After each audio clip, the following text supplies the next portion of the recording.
One. And we are recording on Monday, November 17th, 2025 at 11:09 a.m. Eastern Time for the second gathering of Mr. Ian Burlingame and Donnie Bruno. And yeah, no, sorry for running a little late. And yeah, as far as I'm aware, we're talking about, I'm not even 100% sure what we're talking about. If people want to see how the sausage is Brain's a made, drug addict. this is Yeah. this is how I come in at most shows. I normally don't say this part on camera, but most shows I come in just like, what are we doing? I have no idea, and then just all right. So I'm gonna Ian, what are we talking about? We're going to talk about type 1 human beings, right? We hear all this stuff about type 1 civilizations, right?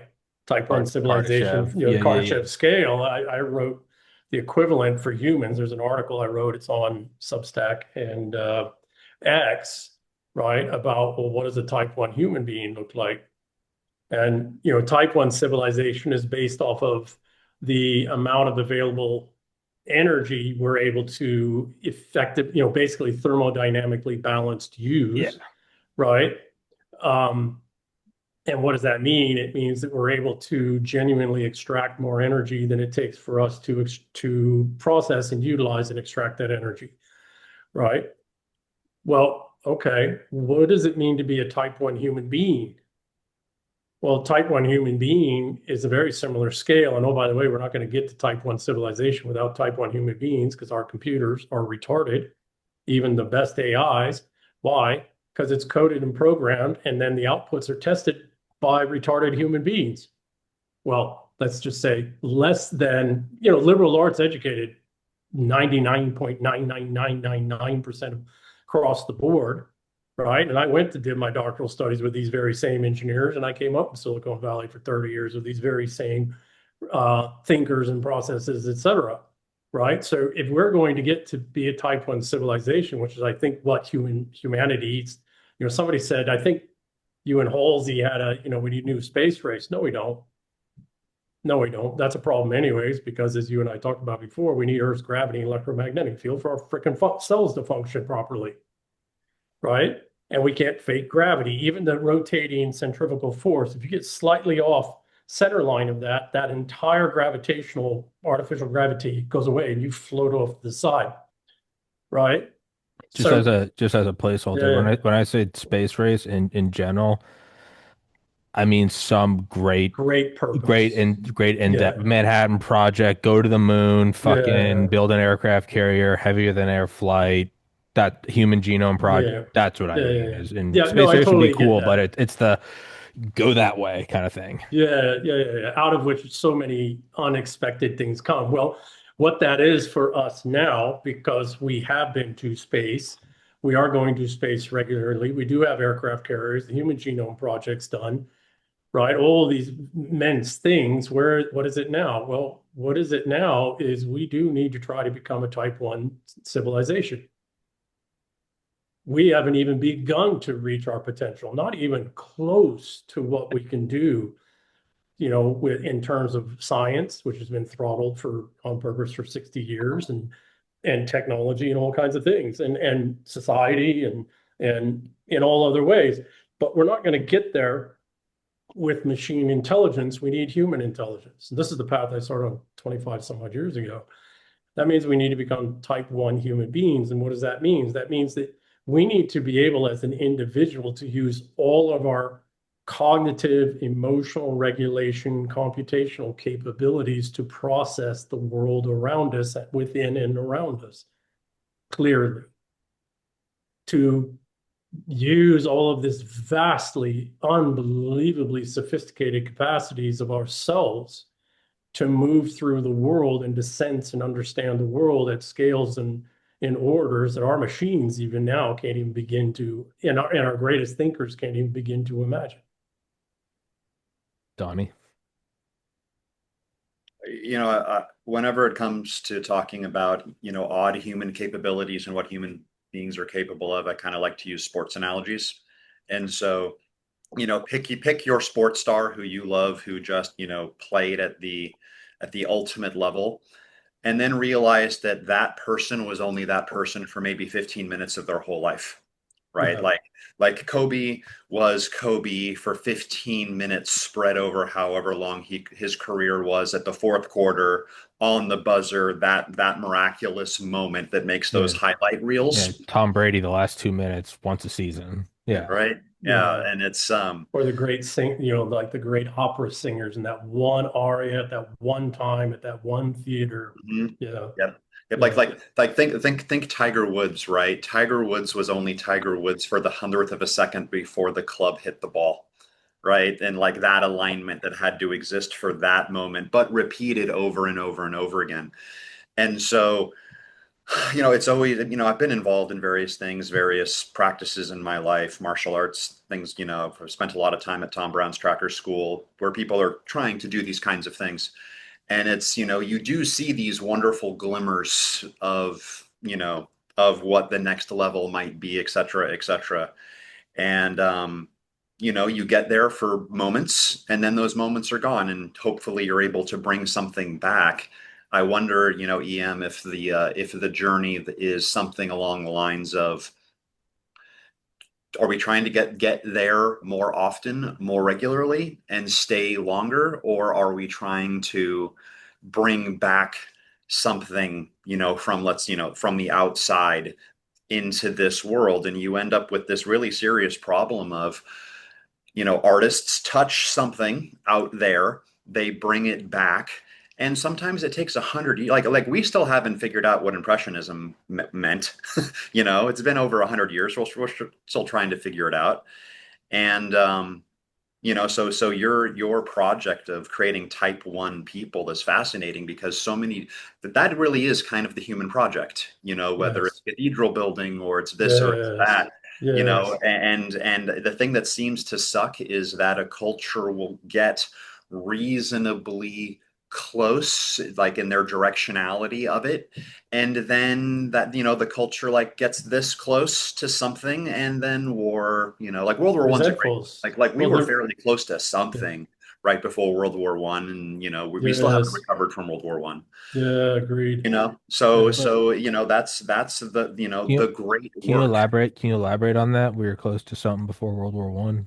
Yeah, like if you look, okay, so one of my favorite little factoids is that okay, we think when Western modern people hear the word meditation, we immediately go towards like something Eastern, right? And it's a bunch of people sitting in the lotus position going and trying to empty their mind and blah blah blah. Western civilization had its own meditative practices that existed for thousands of years. It was called discursive meditation.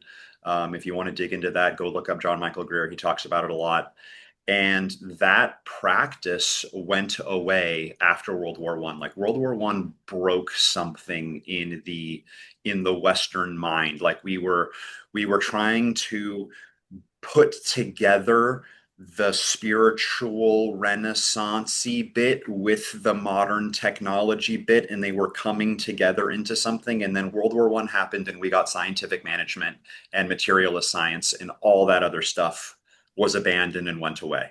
And I think that some huge percentage of all the problems we're dealing with right now is that, we never got the joining of those two ideas. We ended up with just the reductionist science piece, and that reductionist science piece went into our religious lives and structures. It went into our architecture. Jim Kunstler did a whole podcast with a guy who talks about how brutalist architecture is all World War One vets recreating the trenches Oh in shit. yeah, in their modern environment, right? Just And Yeah. so bleak. here, bleak, straight line. Like I just need the world to be right angles and to make sense. I'm sick of seeing mud. I'm sick Not of even that. I look at it as like here's this brutalist nuclear bunker I can hide behind. Yeah. right, and Isn't and there that there's too, the right? It's a there's the pillbox. Concrete, I yeah, think there's a Yeah. quote concrete from pillboxes saved my life, Yeah. it might be Yeah. right? World War One. There's that whole quote about Mother Earth, and it's not Gaia. It's just like you can dig a hole and she will defend you. It's Yep, pure terror. pure terror. Yeah. Yeah, I So hadn't heard that before. That's brilliant. yeah. So Donnie, I've said this for years and years and years. we have yet to recover as civilizations, European civilization and English-speaking civilization. We have yet to recover from World War I, in which three things happened. One, we went clinically, technically insane due to shell shock and the trauma of the families that just lost sons and husbands and uncles and brothers and fathers in vast numbers for nothing. Nothing whatsoever. And all of the nobility was wiped out. So all of these centuries-old family, power hierarchy structures were all wiped out. There was nobody there to fight for the people anymore. And the other piece that we lost substantively, and you can see it in everything, the Bohemians, the Dadaists, and all this other stuff at the time, and now that's led to OnlyFans and everything else, is we lost any claim to morality as civilizations, to ethical, moral civilizations. We just fed our own into slaughter for money, for merchant princes, not even over religion or ideology, or any real belief system or anything. We just fed them in there for, meat into the grinder for mercantilists, for this financialist belief system.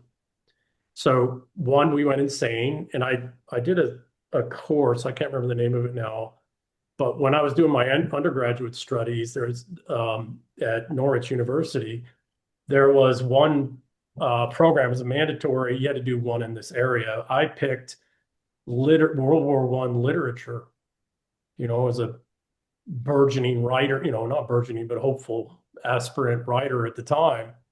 And it is astounding the change in the written word in literature that happened in World War I time frame. And then you look at like Picasso's works and you see these beautiful, extraordinary early paintings, and then you get the blue phase and the cubists and all of this. What was that? And other people have articulated this too. And the statues going from things like Michelangelo's David to, now we have giant feces statues in our cities.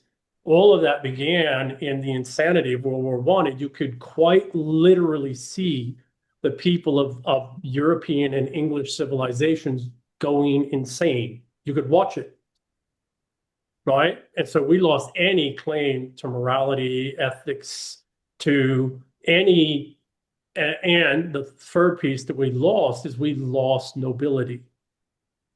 Because the nobility were the ones, World War I was the last war, the last conflict in which the nobles, quite literally aristocratic titled nobles, led their men in battle. And they were wiped out in vast numbers. Europe, I can't speak to Europe, I don't know the numbers in Europe, it's equivalent.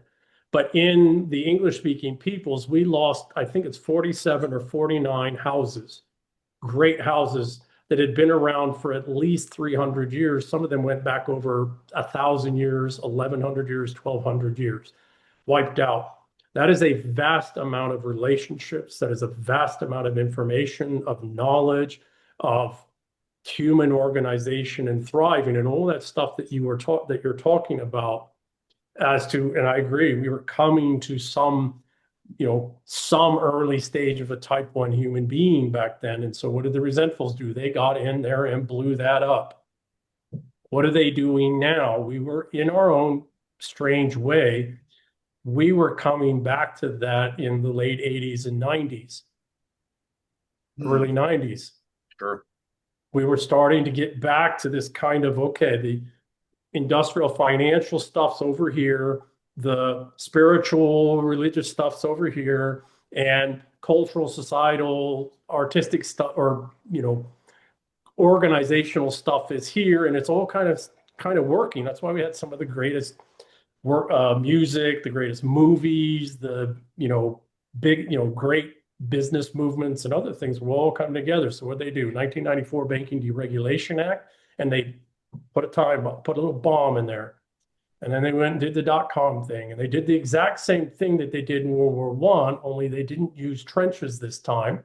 They launched what we now call fifth generation warfare, which is just this cultural destruction, insanity-inducing bomb into into everything.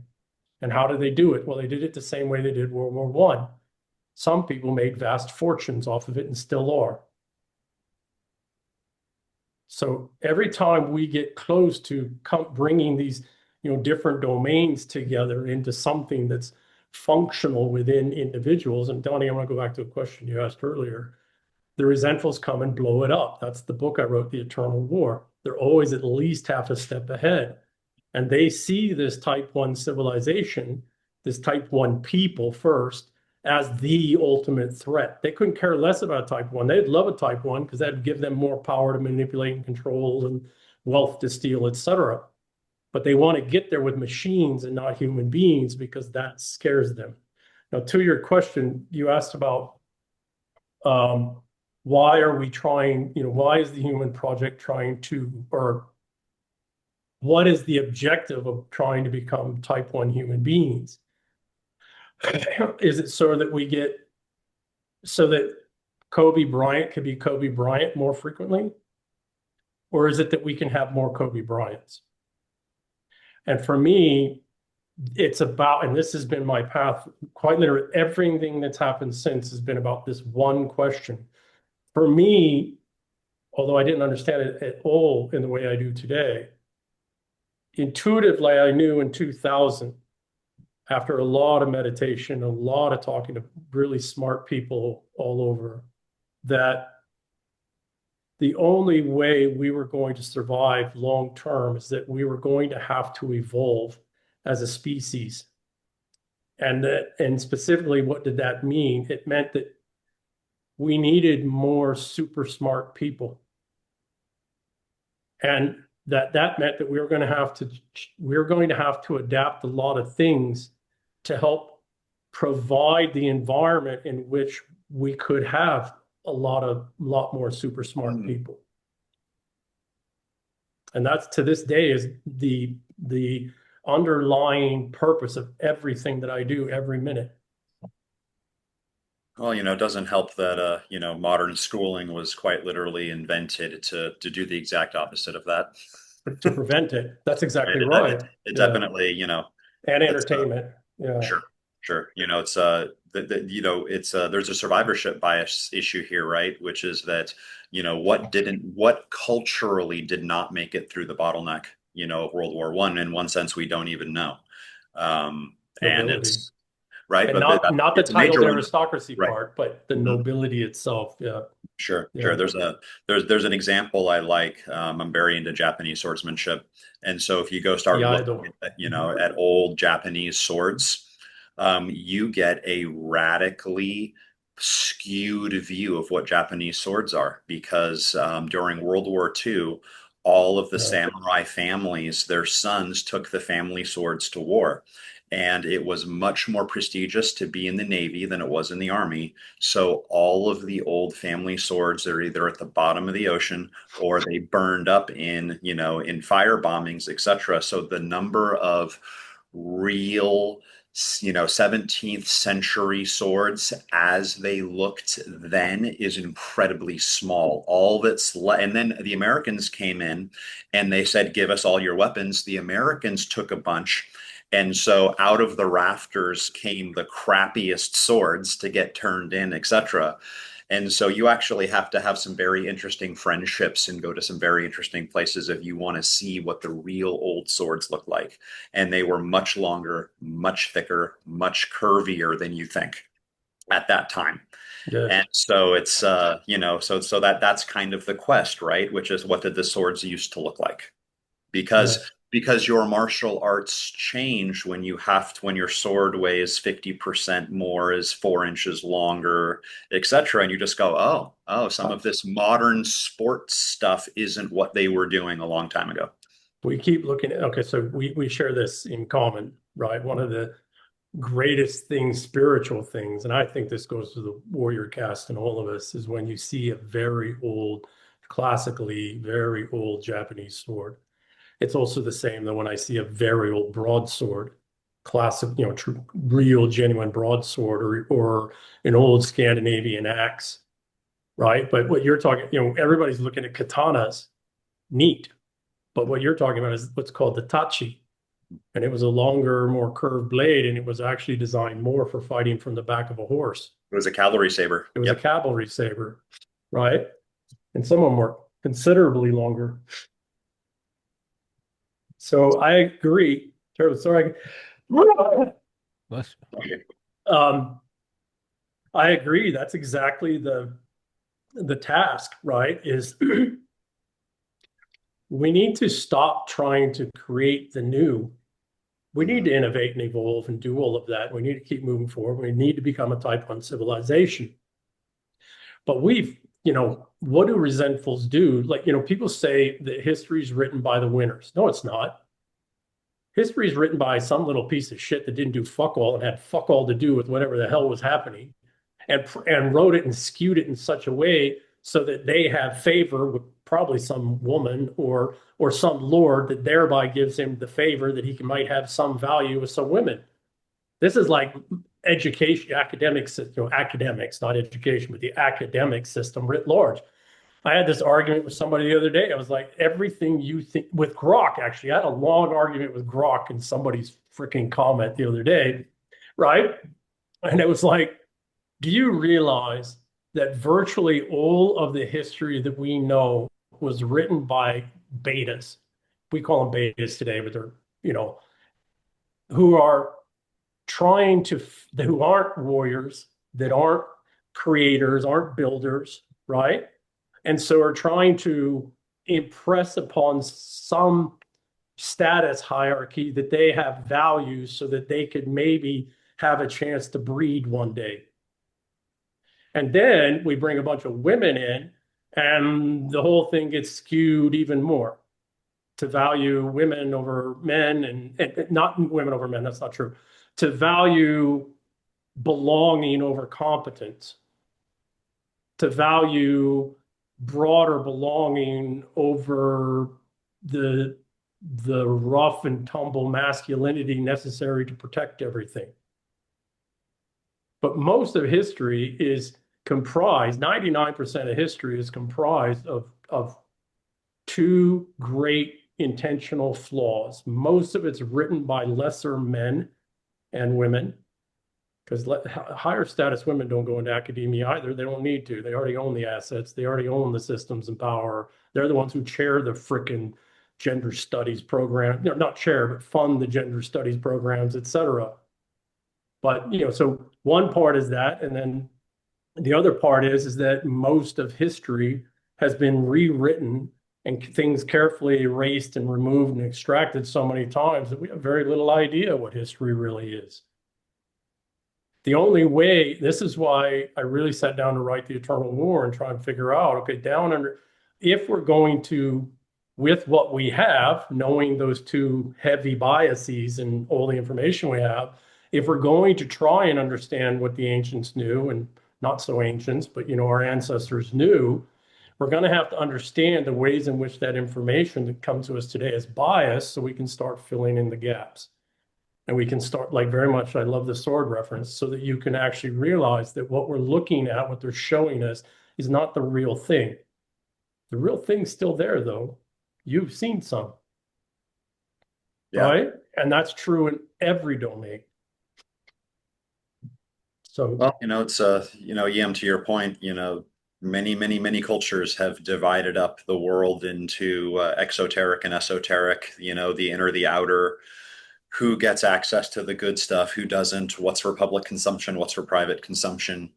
And Tommy, to your earlier question, having grown up Catholic and 10 years of Catholic school, Catholicism before World War I, real different thing, and you can make an interesting argument that there has always been a public-facing Catholicism and a private-facing Catholicism. And there's what you will hear in your local parish on any given Sunday, and then there's what the brothers and the orders, the various orders and monasteries are doing, and it's not the same thing.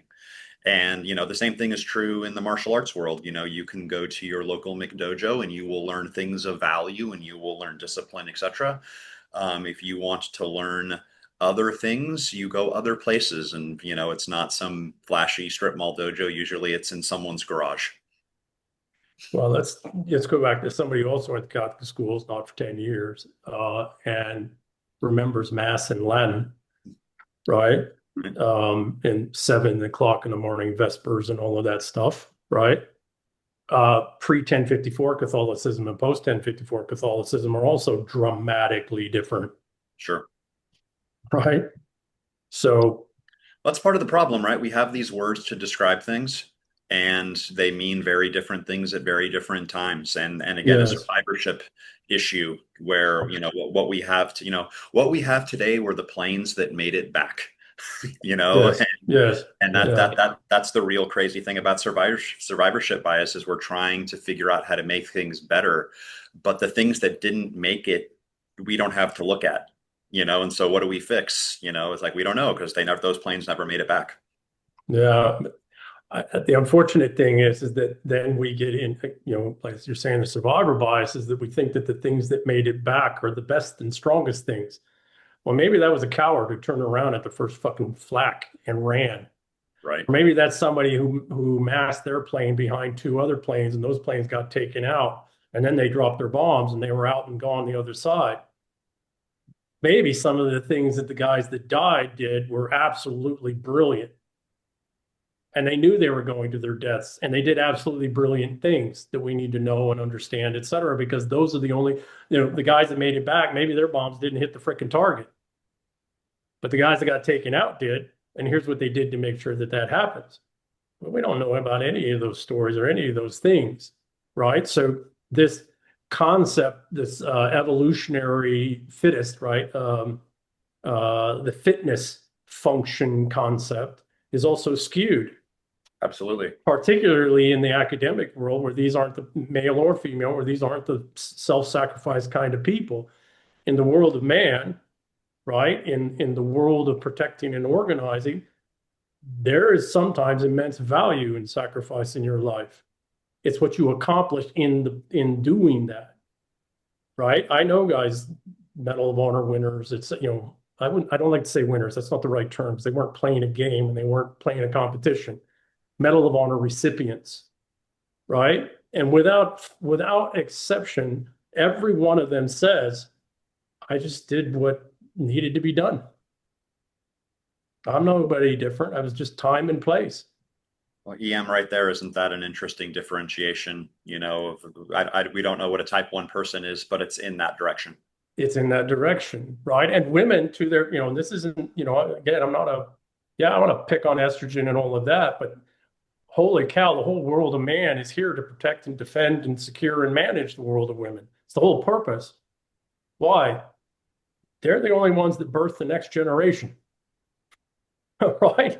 They're the only ones supposed to be who are spending the early critical years shaping and guiding and nurturing and hard training. The best women are some ruthless people with their kids when they need to be, right? Like all of the most important lessons I ever I learned by getting smacked in the head, right? And that's not just from my mother, that's also from men later in life, right? Like don't run your suck unless you expect to get punched in the mouth, right? But we have, to your point, there is all, so for men, it's not just to sacrifice yourself. That's stupid. But it's to make sure that if you do get into a place where you do have to sacrifice, you make that shit count the most you can for the most that you can. Right? Well, women have their own variants of that. I don't know exactly what that is. I suspect what it is that women have to actually successfully engage in female versus female genetic competition without giving in to lesser women. And that's a huge sacrifice. It's way more painful for men to sacrifice. At some point, you're dead. It's over. For women in the world of women and the world of woman and the war that's all out, nonstop, everything genetic warfare that they're engaged in, they're dealing with that their entire life, and not just for their kids, but then their grandkids and maybe some of them even for their great grandkids. And then not only for their own kids, but for other women's kids, because women need coalitions to be successful in this kind of warfare, just like we need to organize in teams and units and companies and brigades and divisions. Women are supposed to be doing the same. So again, I didn't want to make this about men or women. Women have their own wars, and their own wars are actually way more expensive and way more costly and way more difficult than the wars we engage in. I got to train a lot, prepare every minute of the day, but I'm only actually in war, right? That where I could actually fully be sacrificed fractions of the time, if that. Women are locked in it all the time, everywhere, always, right? So, back to type 1 civilization. Okay, what is a type 1 civilization? Or not civilization, type 1 person. A type 1 person, for me personally, I believe a type 1 person is someone that has put in and continues to put in the work on themselves, internally and externally, such that they can process more of reality without the need for all of these artificial labels, descriptors, titles, definitions, papers, references, and all this other stuff. Now you got to go through a lot of that to get to there. But at some point, you have to be able to start seeing base reality and then be able to start making predictions that actually turn out in complex space that actually start to turn out to be true. And, why are some of us on these podcasts? Well, because our predictions have a higher propensity to turn out to be true. For most of us, some of us just, people dialoguing in narrative and they're doing their own thing. But for some of us, it's our predictions turn out to be higher, far higher likelihood of being true. Well, guess what? I'm 58 years old. I ain't going to be around much longer. And I can only see this tiny, probably not even that much of the universe or the world. Right? So even if there was 100,000 of us, there wouldn't be enough. We need 100 million. And we need them all over the world. And we need them engaged in all kinds of domains, all 7 of the elements of power. Right? And so, our task right now, Tommy, to your, we need a new space race. And we've learned so much. Oh my, at the cellular level, bioelectric level, all of this. The new space race program right now, if we really care about people, needs to be trying to get us to all to type 1 human beings. In furtherance of trying to get to be a type 1 civilization, which therefore addresses virtually not just it addresses every single one of the grievances, legitimate grievances that we have right now. That's the great purpose. But you're going to have, I see the Abrahamic belief systems trying to swoop back in there and say, well, we're the path. And then you got the techno-utopias coming in there and saying, we're the path. And then you got the fascist government stepping in saying, we're the path. And the academics coming in and saying whatever the fuck academics say. I don't pay attention to them much anymore. Right? Well, EM, to your point, maybe that's an interesting place for this discussion to go, because the period of time we are entering is what Oswald Spengler would call the second religiosity, which is the response to the collapse of the age of reason, right? Yeah. And one of its interesting features is that it is a religious revival, but it is not a ecstatic, euphoric, direct relationship with the divine like the first religiosity is. It is much more a response to chaos, right? So as the age of reason collapses, the second religiosity is a more technical, it is a more, and so in there is there space in there to turn that into a type 1 project, etc. Because it is not the direct connection to the divine. It is much more. It has been technical, right? And so within that technical space, could you do something more interesting, or not more interesting, but could you do something more along these lines? Yeah. Okay. So wonderful. And I want to actually quibble a little term, right? Not a direct connection with the divine. I think it's quite the opposite. I think it is a disintermediated connection with the divine. Oh, okay. That's what we've been trying to get to.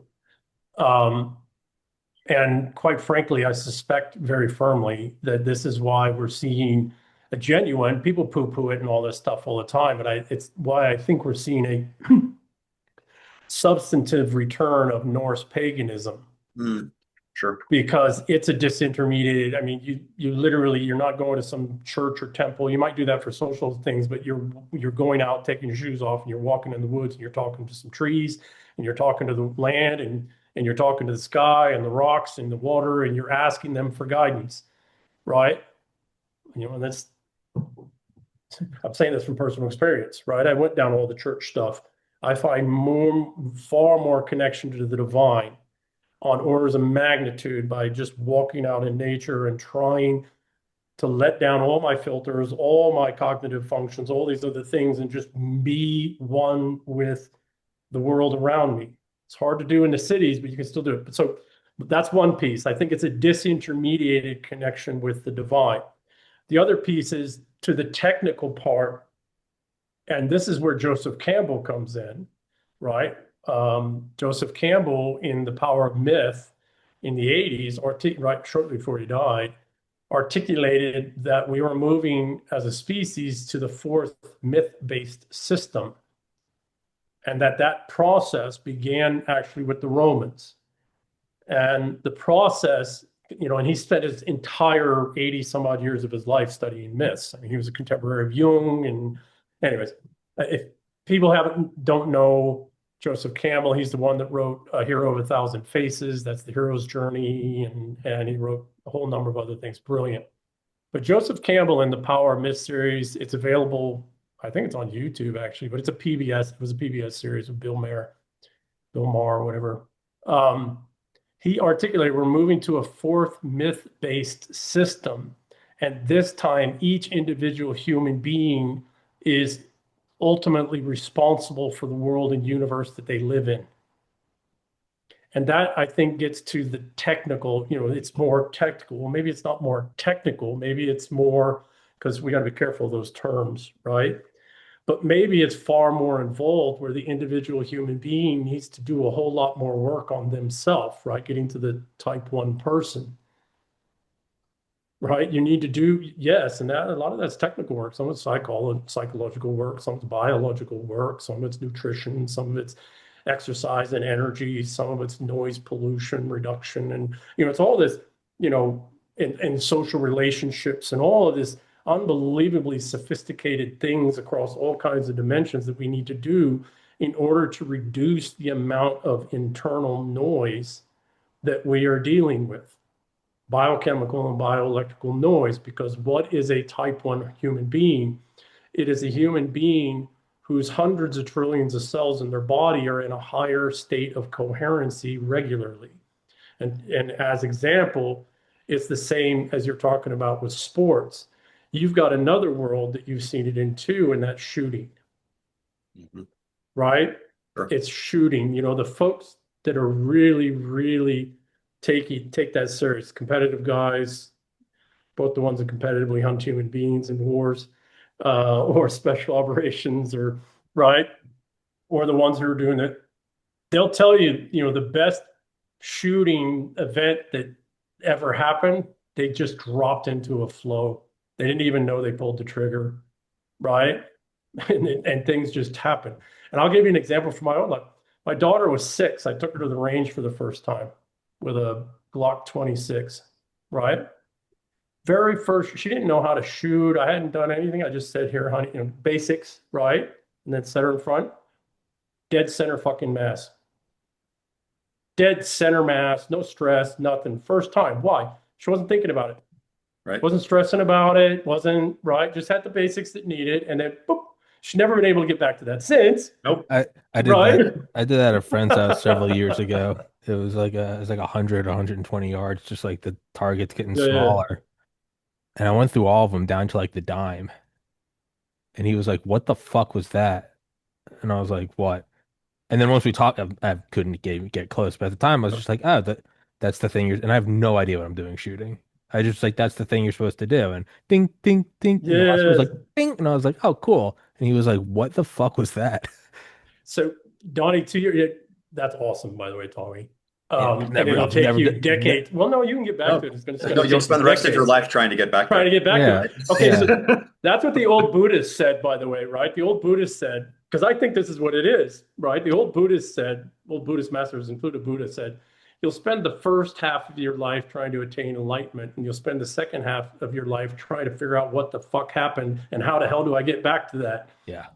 right? yeah. Mhm. And he didn't mean it like half your life, but I mean, figuratively. But um, that is, for that moment in that instant, that is you being a type 1 human being. Right. Right. It's tiger the moment before contact with the Correct. ball, right? It's, Correct. there's different ways, thankfully there's no multiple pathways to try to Correct. Oh, access yeah, some of yeah, this yeah. stuff, right? Oh, And yeah. Many, it's, many. it, Yeah, you can look at sports and, shooting in particular is just because, I think we're all for a little yeah, bit familiar with it. It's such an interesting doorway to that because, when I'm teaching shooting, something I like to say to people is that it's like where your rounds printed on the target is a 100% undeniable, no shit representation of where your mind was at the moment the shot broke, and mm, you can't argue with it, right? yeah, So you can talk to me about your mindfulness meditation, you can talk to me about your internal state, etc. But if you weren't present at the moment the shot broke, and down to the millisecond, like where is your consciousness, where is your shutter speed, right? Because some people, they didn't know that they missed because they didn't even record the event yeah, in yeah. their presence and in They'd their already memory. moved on. They've already Yeah, moved on. Their mind was someplace else, and it's understandable, and that's the flinch, right? Like we yeah. use this word flinch, it's really kind of it's a representation of where your consciousness was, and it's a Yeah. wonderful tool I have found. So I'm sure you saw the wonderfully historically accurate movie, The Last Samurai. I love the movie, by the way. It's a great movie. Right? Toshi no Kokoro Nihon desu. Um, there was a scene in the movie where Kamamoto's, or the daimyo, I can't remember his name, his son is out watching Algren, Tom Cruise, train, and he steps up to him and he says, too many minds. Mind this, mind that, mind this, mind the thing. It's like too many minds. What does that mean? Don't think, don't train. I guess that's the better term, right? Don't train, don't learn how to overcome these things. Don't do these other, no, no, no. It's just in the moment when you are doing, you have to let everything go and do. But it takes an immense amount of time and energy and effort to be able to cross all these other domains, which have, like, very much to what you're saying, Donnie. Most of the time, when, because I come from a direct action unit, and most of the time, from my own experience, personal experience, and then the trainers and other guys, most of the time when they pull a shot or they miss a shot, what was going on? Something went through their mind and had nothing to do with anything at all on the range, or it had something to do with on the range or in the shoot house, but had nothing to do with what they were actually doing. It was some other nuanced little thing. And often it was because, for the good guy, not, I wouldn't say the good guys. All those guys were amazing, way better than me, right? I was on the intel side of things, but um, give me a second. But still a door kicker. um, but there were shooters way better than I'll ever be, right? Or way better than I'll ever hope to be. Um, Sometimes their thought had been exactly on the target, as you say, but that flicker in their mind had already thought they'd pulled the trigger and hit that target, and it was going too fast, right? Iterating to the next thing, even maybe it was just acquiring the next target, right? And so what does a type 1 human being do? A type 1 human being is able to paint that target and hold it long enough to actually conduct the physical neurological motions that are necessary before moving on to the next thing, even if the next thing is another target right behind that one with a barrel pointed at you. Yeah, and then part of the unfortunate piece of this is that we have to learn and train in a beta brainwave state, and then we hope to perform in a delta or theta Yes, brainwave that's, yeah, state. And very so good. Yeah, so in one sense, the man yeah, learning the skill and the man actually doing it in the moment two different, in many ways are not yeah, even the same man. And so yeah, what does that mean for your ego? Where it's like, oh, you just did a really good job, and you're like, it wasn't me. yeah, In a very real sense, it wasn't me. Like, yeah. yeah, have you ever, like, as a writer, have you ever written a page and just gone, I have no idea where that came from? Oh, it happens all the Right? All the time, time. All the all the time. time. And 80% of it I have to get rid of because while it's good, right? That's one of the things about being a writer, which I started back when I was in my teens, actually, but seriously, I tried in my 20s. And that was one of the first things I had to learn. And fortunately, I lived in Sun Valley and there was other very successful, famous writers. Hemingway's house was just down the street and Mariel lived down the other way. Um, and no, I'm not old enough to have been there when Hemingway himself was there. um, but one of the things that I learned from some very successful writers early on is that you need to be willing, when these things come, if they're really good, you either need to take them out, set them down for another project somewhere else, or to revisit later, or you need to just go ahead and erase it because it might be some extraordinarily good things, but it's taking you down a completely wrong pathway for what you're writing, for what you're trying to do. Right. And so that's another thing is, okay, well, something extraordinary comes up while I'm in the middle of something important. How do I how do I not just throw that away? Because some of that's flow state stuff, right? Which, what is a type one human being? Somebody who's just in flow state, right? Really. So, that's another thing, right? Is that the default mode, people need to understand how the mind and the brain really work. I mean, it really works, and not this mechanistic kind of way, because that's not how the brain and the mind work. And what I would really study is study that 90% of the brain that is constantly at work when you're awake or asleep, that isn't when, yes, we only use about up to 10% of our brain with attention networks. The other 90% or 98% or however much is constantly being used by the default mode network. And sometimes things come up in some of the nodules and processes in the default mode network that have nothing to do with what I'm doing, but are pretty solid. And sometimes you don't want to just throw that away, but you need to be able to parse that off, pause it, stay on task, right? Stay on task. Particularly when you get tired, you get exhausted, or more importantly, you're under. This is what I think is every time we get close to being a type 1 species, the resentfuls throw these information warfare bombs in there. And before it was kinetic warfare, honor, duty, glory, God, king, country stuff. Now they burnt through all of that. Nobody really gives a shit about any of that anymore. So what are they left with? Well, it's all this fifth generation social, it's just all this noise, information noise warfare.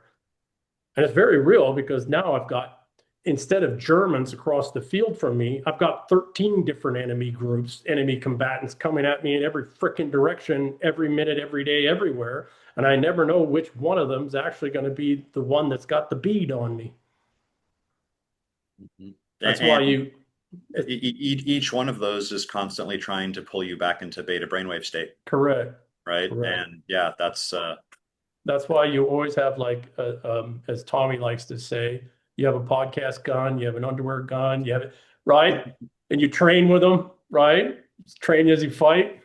So, yeah, I mean, that's, what is the thing that the resentfuls are most concerned with? They're not concerned with us becoming a type 1 civilization. They want that. That's even more parasitism and wealth for, unearned wealth for them to steal. What they're terrified of is us becoming a type 1 species, which doesn't require any more energy. Hell, we could become our ancestors became type 1 species at different times with no electricity, no human controlled electricity, though, you know, it's out there.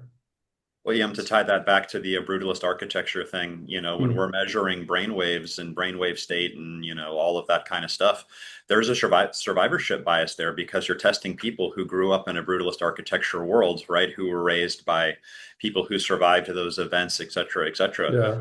Um, you know, I, I don't know how you would do this because you can't bring these people into a lab and get the same result. But if you were to find, uncontact tribes, if you were to have done these studies on Aboriginals in the early 1900s, etc., you get an Aboriginal in Dreamtime who is, recounting the history of his people back to, way, way, way back and walking through the bush and knowing when to turn based on how they did that. You would get I think you'd get a very different map of what it means to be human, what it means to, all of that. All right, Donnie, and very fascinating. Yeah, very solid, excuse me. This has been the path of my life since I was roughly 6 or 7 years old. About seven is when I really consciously. I have been specifically intentionally since I was late 6, early 7 years old, trying to understand what it means to be human. At the time, we'd moved out of San Francisco and then Seattle and great comfort. And we literally lived in a teepee in the mountains and got 20 some odd feet of snow in the winters. And it could be 30 below for 3 weeks on end. And we had to, no electricity, no water, no floor, all of it. And we lived that way, not just in the teepee. That went away. And then we had a cardboard and plastic hut for another 2 years. But for 8 years of my life, I lived like this. And I had no disrespect to her. She was going through her own issues, but I had the physical and every other way violence of my own mother to deal with. And this getting out into, getting on the horse and riding out and saying, well, I'm going to go ride the fence or I'm going to go check on, the stock or whatever was my escape, right? But it was out in nature. It was out, and every time things got really, really bad, and we were around Nez Perce and Crow and Blackfoot tribes. My biological mother speaks Nez Perce. She went to university for it later. Um, but we're not natives, and I'm not but I learned things and appreciation for nature and a connection with nature, and then I came back to the cities, and later went away to prep school and got into sciences and all these other kinds of things and everything else, trying to understand what I experienced in the raw world for 8 years. I highly recommend it. At the time, it was hard as hell, unreal hard, especially as a young kid, especially having started in absolute luxury and comfort. But now I look back at it and I am immensely grateful. And minus the violent mother part, I miss it, right? I miss that simplicity. It's not simple because it's hard to live that way, right? People that have to actually live off the land and live off the fruits of their own physical labor and animal husbandry and land husbandry and deal with 6 months of winter and all that. That's a hard life. But Well, boy, simple doesn't mean easy. Simple means is cause and it effect are directly observable. well, and simple in context of what? In context of Right. our made up world, right? Um, so, you know, I am, as I said, I'm very, very grateful for that period of time. Now, my two brothers didn't, my younger and older didn't survive it. The older brother didn't live in that. He stayed with my great grandmother and lived comfortably. But my younger brother didn't survive it. He turned to drugs and violence and crime and violent crime and was shot and killed before he was 21. Um, Everything that I've been doing since, though, has been trying to understand because there were times there that you have this absolutely extraordinary connection to everything around you, where there isn't much noise coming from inside of you, right? And you are just in the world. And the honest truth is the times that was the most powerful were in the starkest cold winter, right? When it is just brutally cold. And you're looking at, I don't know anybody I don't know many people have had the benefit of being high up in the mountains, way outside of cities or light pollution, and how bright the Milky Way is in the night sky. It, that is a drug in itself. You Yeah, just step out and you just it's look at just this, it. right? It is, there's no like, You don't have to practice the idea of like maybe there's more to this life. It is like in your face. You're like, Yes, yes. it's the Japanese have to tell you that their emperor is a god, whereas we made the sun set on your city. At a certain point, you go, fuck, man. It's Yeah. So I suspect some of our ancestors, probably far more than a few of our ancestors, probably a lot more of our ancestors, achieved type 1 human being. And resentfuls came in and created all these structures and systems and processes to shunt them off from that. All these systems and processes and functions and things that they had to learn how to process and compute and deal with and deconflict such that they can try and get back to that state. Right. And you could see it in animals, a lot of animals, you can see them in that state, in that type 1 kind of coherent state, everyone, especially the cats when they're laying in the sun here, right? And being lazy, freeloader little fucks, right? They're just in that zone. And I think that's the great project we need to work on. And we don't, Donnie and I had this conversation via messaging last night. You don't need drugs. You don't need alcohol. You don't need brain implants. You don't need the computer or the machine or all these other things. Now, the machine has a vast repository of searchable and accessible information now that can help us on the journey, right? To help us individually towards becoming a type 1 person by understanding all these complex things and reducing the need for me to understand some complex bullshit tax legal process structure, right? Or some code thing here in the city, all this stuff that we've increasingly as human beings have had to put energy and effort into. I can literally go to Grok now, and once I can figure out how to get through its little social program bullshit, again, back to academics and trying to get laid, as the people who trained our machines. But once you get through that, it's like, wow, there's a whole lot of really complex stuff now I don't have to put time and thought or energy into. And if I ever have to deal with it, I'll go to Grok. I'm thankful for it. And now I'm spending 10 minutes more in my day, an hour more in my day, trying to get back to that, internally, cognitively, neuroemotively, et cetera, get into that kind of type 1 person kind of state. Well, yeah, that's an interesting observation where it's like, what is maybe the one of the benefits of AI is that it takes the resentful structures that they spent so much time, effort, and energy building that was designed to burn up all of your energy and you can Yeah, collapse it. yeah, That's an yeah. interesting thought. Well, what are resentfuls doing in their forcing function? They're forcing the creation of dissipative structures. Okay, well, as responsibles, let's use those structures. Let's just not use them for the purposes or in the ways that they intend. And so I think, Donnie, and Tommy, I think this gets to what I think the conversation should really be about, and that is, and I didn't, even though I wrote the book, The Eternal War, I had until just the last couple of weeks in conversations with Donnie and working on trying to expand the Shouldering Giants universe, I had almost completely forgotten the infinite game. Right? How do we become a type 1 species? We restore and remember the infinite game. We play. And how do we beat the machine? And how do we beat the resentfuls? The same way our ancestors do.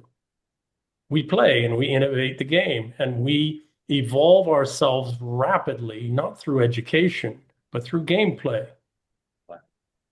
Right? And all these complex social, terms. Sorry, go ahead. No, Yes. no, gameplay is one of the very few things that gets you into a state of flow on a regular Yes. basis in the Western world, Yeah. and by the way, not necessarily video games, which are, may or may not, do that for various reasons, but, I mean, board games, role-playing Right. games, etc. These types of things, I think the reason that they're so popular and that they endure is the mind frame, the brainwave state, etc., that they get you into.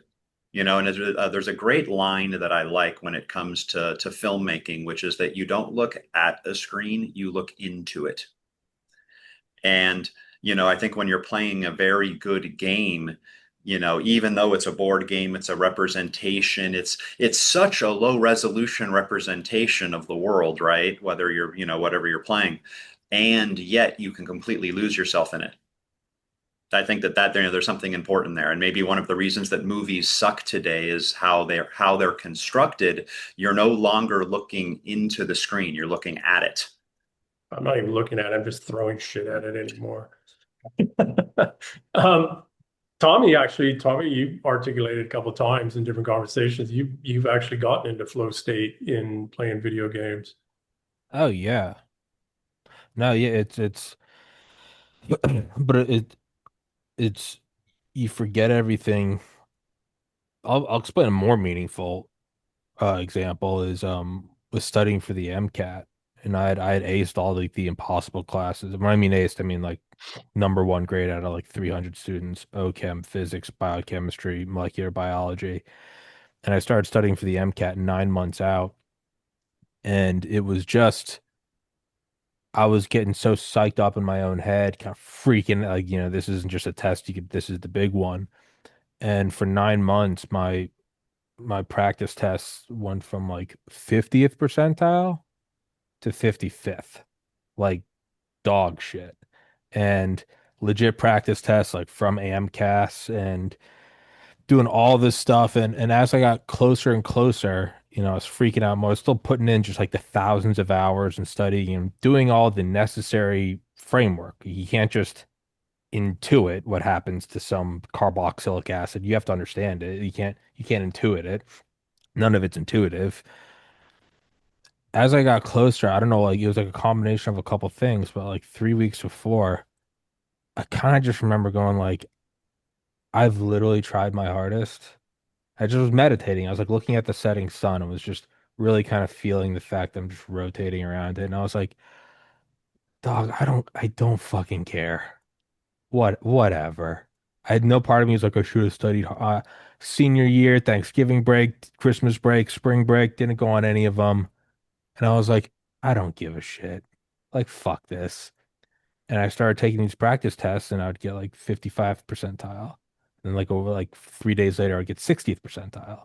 Mind you, 9 months, only 5 percentile increase points. Every like 3 or 4 days, I was going up like another five, 60th, 65th, 70th percentile. And finally, like the day before, I was like, 70th, I might get into some backwater school. I'll take it. And I didn't study the last day.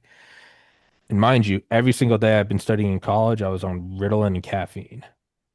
The day of, I was just like, I'm not even fucking taking this shit. Which is like, that's the doctor being like, hey, I know you feel better, but what are you doing? And I was like, I don't care. I just don't care.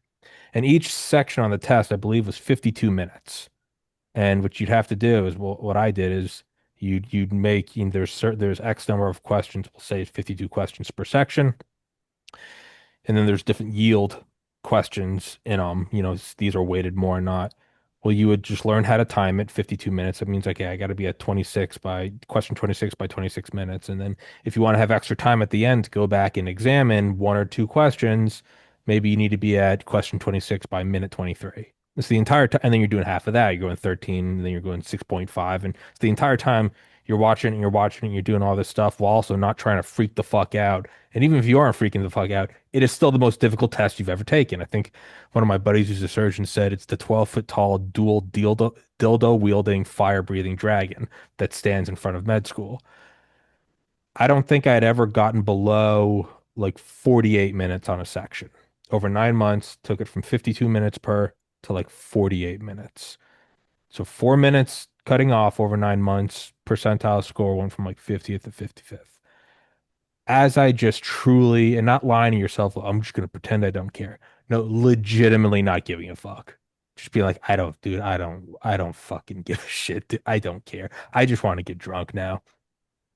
Went and took the test, no stimulants, finished each section, not in 48 minutes, but around 20 minutes. 20 minutes. Went back, recovered all the ones I wasn't quite sure I'd circle them, finished, not, no, nothing, feeling nothing. 96th percentile. So I look at like video games as like a good example of flow state. This was a flow state where it was legitimately like the outcome of my life. And That's I still look back at that and I'm like, okay, so you can't just make it up. Like, you do need to know the equations. It's not something that you just, I feel in my gut the equations of Bernoulli principle. That's not how this shit works. There's no instinct on aerodynamics. But once I had just completely let go, completely and thoroughly and just disgust with I don't care. I don't give a shit. It's July. I'm gonna get so drunk after this. Fucking knocked it out of the park and then got into med school. And I was like, God damn it. Like I didn't now I've already I've already given up. And I did it. You know, went to all the interviews and they're like, that is just you knocked that score. And I was like, yeah. But the long example, well, like that is yeah. like the realest example of flow state I've ever felt in my and mind you, not only did I do it sooner, blah blah blah. I I don't think my heart rate ever went up a tick during. I was just fuck this. Yeah, it or it can be. Just all the time I was just finishing. I'm like, never doing this shit again, never doing this shit again. And I got a test score that I mean, pre-med students would cut off a fucking limb for. So I don't know. No, no, no, Tommy, this is brilliant. So there's two pieces there that I think we need to circle back to or close that out with, right? One is you had spent years of doing the different fields of study necessary to be able to get into that flow state. Yeah. Back to the Last Samurai, too many minds thing, right? The other thing is that there is a type of male who does their best work when they're pissed off. Yeah. Why? Because the hormones that are dropped into the body and the way in which that creates downstream hormonal and biochemical metabolites creates a unbelievably rich and dense coherency, right? Why? Because when you're pissed off, you ain't thinking about a damn other thing. There ain't shit coming up in the subconscious, and you're not running down. No, no, no. Everything else I don't gets care. Fuck silenced, this. Fuck you. Fuck all of right? this. Fuck Exactly. this. It's exactly I'm that, gonna right? win or it's no longer my problem before I Yeah, get and it's shot in not the even head. happening just consciously. It's also happening. The subconscious is No, it is also at your telling all that core. other stuff. It Shut is the not a fuck up, facade. You are at right? your core a supernova of disgust. Like, That's exactly right. yeah, So, um, yeah, I'm not going to lie. The best work I've ever done in my life, just the most intelligent things that ever happen, are all when I'm furious, pissed off, which yeah, doesn't happen a lot. Used to happen a lot more. yeah, Um, I want to go back to the game bit, right? Because I was thinking this morning before we jumped on. Sports are not a game, not a real game. They're businesses. They're structured systems. They're bounded by sets of very specific rules and limitations. So, I mean, they're a game in the sense that most people say, but they're not really. And people aren't really playing, they're performing and they're working their ass off to be good at it, etc. Okay. The kind of games that are the infinite game are the ones that we did when we were 2, 3, 4, 5, 10, 12 years old. And we made that shit up as we were going along. As we are the rules and the counter rules and the punishments and the rewards and who gets to play and who doesn't and who's on what team and who's not and what does that even mean? And it's these games we just made up when we were little kids as the game was happening. I know we never were able to, we tried to play that game again later. It's like the circumstances, the conditions, or whatever that came together for that game to be possible, where the little group of little kids, right? I can't remember who it was. I don't think it's Dr. Spock. I think it's somebody else. But there was a psychologist, very well respected psychologist, who wrote a book many years ago called Everything I Ever Needed to Learn, I Learned in Kindergarten. And it's a brilliant short little book. Everybody should read it, quite literally. I never went to kindergarten, but I get what he's saying. Those are the games I'm talking about. We've got to be playing those games again as human beings, as adults, because this is the only way we beat this fifth generation warfare. It's the only way we outperform the machine. If we try it through structured process systems and lines of battle and all this other shit, we'll lose, man. We'll lose every single conflict. It's why we've lost every war since World War II, because we try to do it within all these bounded systems. War is an unbounded system. Now, the logistics behind it right? That's a bounded system. And the command and control, hierarchy of command, that's a bounded system, but that's fluid too, right? But we've got to stop thinking that these bounded systems are games and that people are playing. Those aren't games. And people aren't playing, they're performing. Those are very, very different than the actual games, which was the shit we made up on the fly as kids. And actually, some of us later in life made up when we were drunk or high off our ass, right? And we made up the same, some playful, or Tommy, you and I at the bar, right? Sometimes we, as a bar staff, and the security staff at the bar, we'd make up a game playing different people as different characters, and we'd make up storylines and little rating scores and all this other kind of shit that night because we were bored, right? So, Buck, Marry, or Kill is a great game to play on set at 3 a.m. what is that? Buck, Marry, or Kill. I'm not familiar. You know, Yeah. you pick 3 people for the other person, and then that person has to decide who they're going to fuck, who they're going to marry, and who they're going to kill. Hello. Okay. Well, see, yeah. Okay. So Those are 3 a.m. games. there you go. When we do our best work. But this is, I very much, as I'm designing out this alternate reality game, and I'll get to it, right? They just used, the Resentfuls, Praetorians, etc., just used an alternate reality game to try and kill Trump and to actually succeed in killing Charlie Kirk.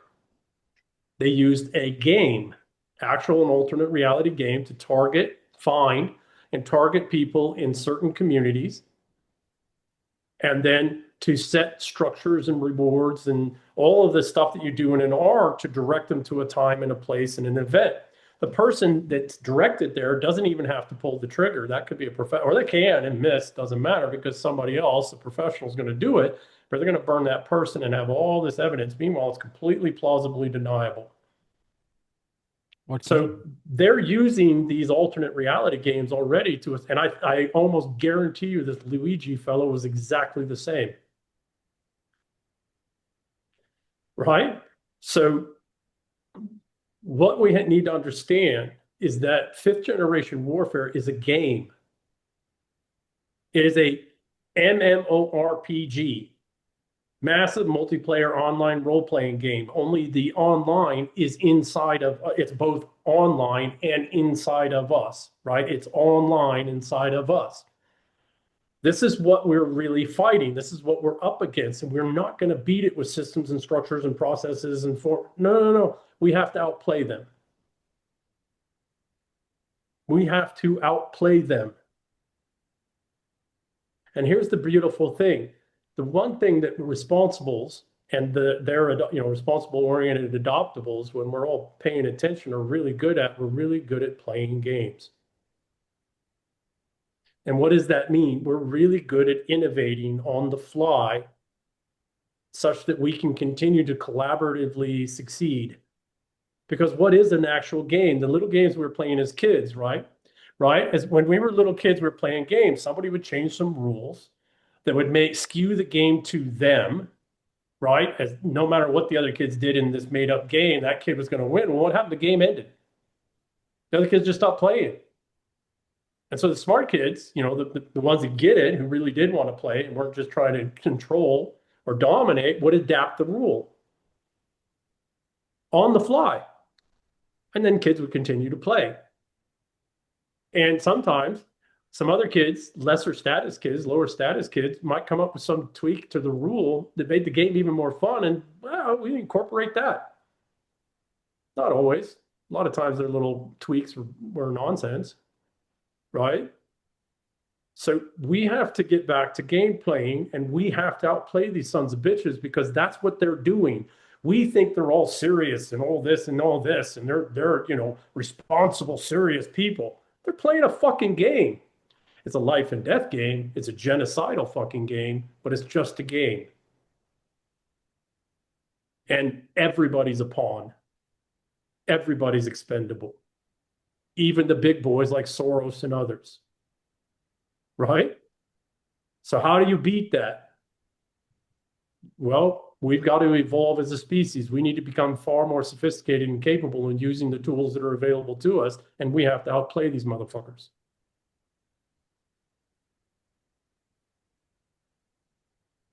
Donnie. Well, so to Tommy first, I just want to go back to your MCAT story. And all I could think about was, Luke, turn off your targeting computer. What's wrong? Right? Like you're supposed to be Very doing good. this highly controlled Yeah, trench but run, there's right? That leads you right to this thing. And at the last moment, you just went and you it turned just off the was targeting computer. it's just anger. It was just fucking. It wasn't even anger that I wanted to win anymore because I had gone through that. I just Right. Well, wanted to no, be it's fit. I just wanted to be finished, Yeah, yeah, yeah, and I yeah, didn't care how I finished because no yeah. matter what, I'm finished. Ace it You're or fail angry it, at I'm being done. forced into a system. Yeah, it's yeah, anger, but it's also so this is a tracker school thing. Surrendering to outcome changes brainwave state. yeah. Right. And so you did all of your technical Did all the learning yeah, on Ritalin and coffee, right? So yeah, you shoved the information in, and yeah, then what happened was you changed your access to the information that was there, yeah, right? And The way in which, yeah.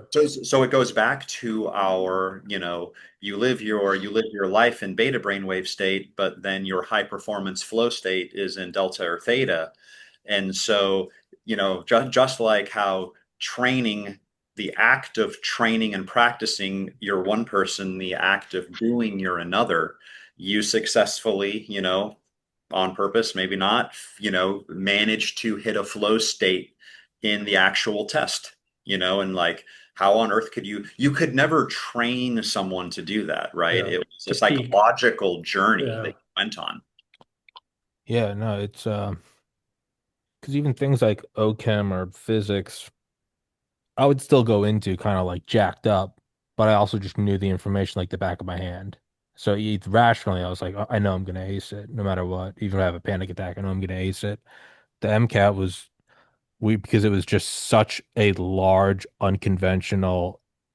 There was no limit. I mean, with OChem, if you really broke your nuts, didn't go to any parties, didn't just all you did was study, you could actually remember all of it. It was hard, but you could actually Groundhog Day, you could remember every variable if you really pushed it to the nth degree.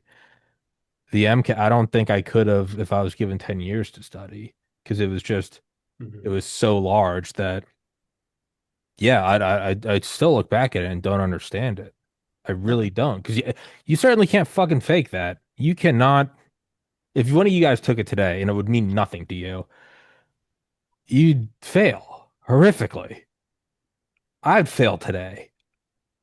I look back at it and I don't know. And I wish I could like reproduce it for this podcast because I look back at that how much I don't care versus the podcast now. I'm like every day is just fucking anxious obsession about where's the next 14 days of money coming from. I wish I could duplicate it. And I would imagine that the only way I'll ever truly this thing will take off is when I will just hit a point to go, whatever, man. I've done 2,000 episodes. I've been visited by the FBI. I don't fucking care. And then I'll do something and make $1 million and be Something like, amazing. whatever. So, I don't Tommy, know. as somebody who spent 40 years studying Zen Buddhism, you achieved enlightenment when you took the MCAT. Maybe. And now it's a matter of trying to I'm figure trying to get out back. how you can how you can get back, Yeah. I don't know. right? And how do you do that? What do you do is you let go. Yeah.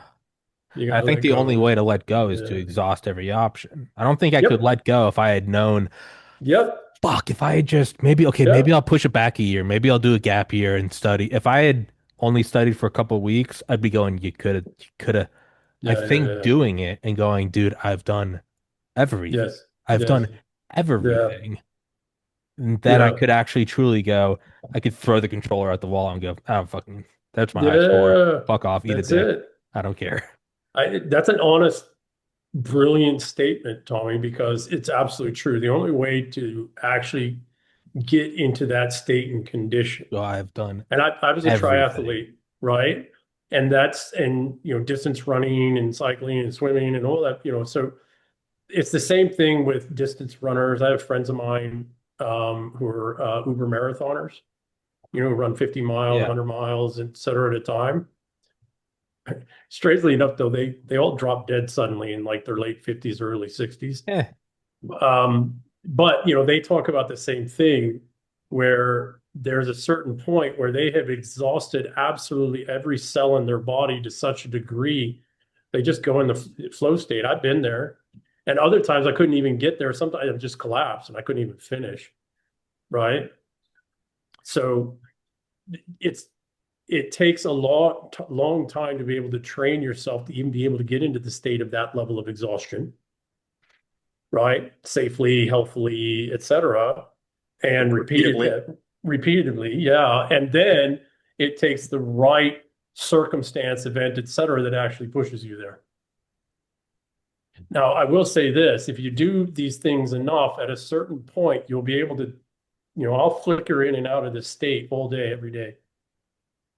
Unless I've been drinking heavy, and then I can't get into it at all, right? And I don't do drugs or anything else. But you know, if I don't drink, and all that includes coffee too, by the way, coffee throws me off pretty heavily. But otherwise, I drop in and out of this flow stage without even trying several times a day. Why? I think very much to what you just said, and I appreciate it because I'd never put it in this context. So thank you, Tommy. I think it's because I'm freaking tired, Yeah. deep bone aching tired. Yeah. Yeah. Med. Well, I fucked off my freshman year, so my whole pre-med endeavor of like climbing Mount Everest was really 36 months. The podcast in less than a month, it will be 72 months. I'm beyond tired and like I don't Yeah, I don't fucking whatever. yeah, I don't, and it's in like the MCAT, it's like, well, can you it's like it's the internet. I don't know how to make it the most appealing, appetizing, enthralling, seductive. Come back again. Don't have buyer's remorse. honest. I just Yeah, honest, like yeah. don't make a fucking shitty thumbnail and don't and censor and no, I'm hitting a point of just whatever. I'm smart enough to go get a 9 to 5 if I need to. Whatever. I don't know if that's good. I mean, No, it's probably exactly the place you got to be, it bro. probably is, which sucks. Well, But it sucks from the point of view well, it sucks being of right your here. own. When I'm Yeah. there, I won't care. If I'm at a point where I'm like, I've given up on I'll be like, I don't care. I don't take it. Go fuck yourself with the hard drive. I'm going to work at the gas station. At least I know a paycheck is consistent. That's not where I'm at. That's where I'm at. Like, yeah, So let's bring it back. So that's Oh, wonderful, actually, Tommy, because now it means you're probably right there. yeah, Let's that's bring fine. this back to the game, right? We are all stuck in an MMORPG, and we need to make sure that we're not playing in their game. We're not taking one of the roles in their game, right? We're not playing within the bounded system that is their game, but we have to outplay them. That's the infinite game in the book, The Eternal War. We have to evolve our game, and that's the civilizations. We got to bring it forward again, dust it off. It's been, you know, buried in the fields of Flanders for over a century, or in the Marne, the woods of the Marne, et cetera. We need to pull it, we need to go excavate it and dig it up and bring it home and have a proper funeral for, you know, the elders. And we need to dust our civilization off, update it, modernize it, and get back to fucking playing, right? That's our civilization, the English civilization, not this British occupier bullshit, is our MMORPG that's over 1,000 years old. And it's succeeded every time that these fuckers have tried this against us before. yeah.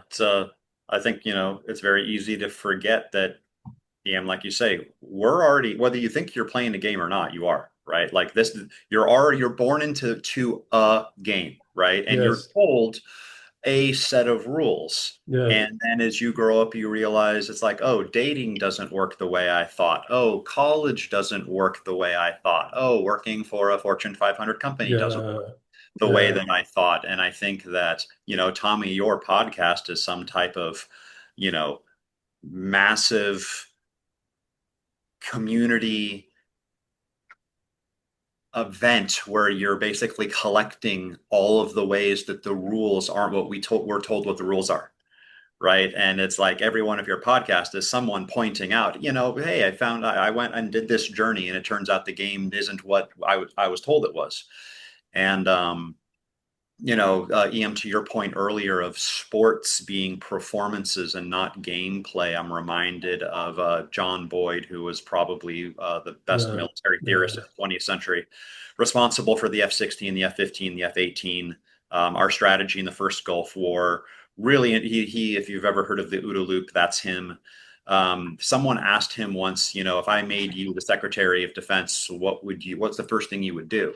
And he says, I would permanently ban the Army Navy football game. And it's like, why are we taking our future leaders, putting them on a field where they're playing the same game by the same rules with the same ball, and victory is determined by who is marginally better at going right down the middle as hard as you can, gaining yards at a time. Isn't that Smash. exactly what we don't want in a war? Isn't that World War One? Why Yeah. why have we enshrined World War One in a game that we make our future military leaders play? And so to EM's point, if you're trying to play the societal game that we were handed on their court with their ball by their rules, and you think that you're just going to be 1/10 of a percentage point smarter and pull out a win, like that's a lousy game, Well, and Donnie, let me add one piece there. I'm terribly sorry, but the other key is like in football, having been a football player, right? Lineman.